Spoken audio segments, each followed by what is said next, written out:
दक्ष news सदैव तुमच्या सोबत।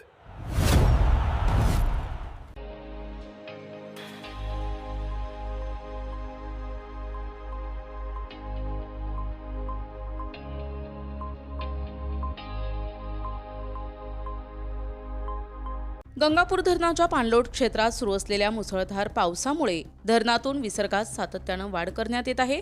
त्यामुळे गोदावरी नदीच्या पाणी पातळीत झपाट्यानं वाढ होत असून नदी धोक्याची पातळी ओलांडण्याची शक्यता जलसंपदा विभागानं व्यक्त केली आहे।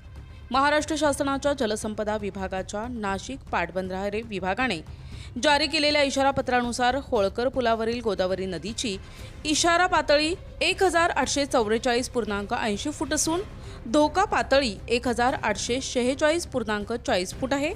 सध्या नदीत 12,671 क्युसेक्स विसर्ग सुरू असून 13,045.72 क्युसेक्स इशारा विसर्ग आणि 19,079.87 क्युसेक्स धोका विसर्ग नोंदविण्यात आला आहे। पावसाचा जोर कायम राहिल्यास गंगापूर धरणातून विसर्गात आणखीन वाढ केली जाण्याची शक्यता असून नदीकाठच्या सखल भागांमध्ये पाणी शिरण्याचा धोका वाढलाय। प्रशासनाने रामकुंड, सराफ बाजार, भांडी बाजार तसेच नदीकाठच्या गावातील नागरिकांना विशेष सतर्क राहण्याचे आवाहन केले आहे। नदी, नाले आणि पुलांजवळ जाणे टाळावे तसेच कोणतीही आपत्कालीन परिस्थिती निर्माण झाल्यास तात्काळ स्थानिक प्रशासनाशी संपर्क साधावा असेही आवाहन करण्यात आले आहे। जलसंपदा विभाग, जिल्हा प्रशासन आणि आपत्ती व्यवस्थापन यंत्रणा परिस्थितीवर सातत्यानं लक्ष ठेवून असून नागरिकांनी अफवांवर विश्वास न ठेवता केवळ प्रशासनाकडून जारी करण्यात येणाऱ्या अधिकृत सूचनांचे पालन करावे असे आवाहन करण्यात आले आहे।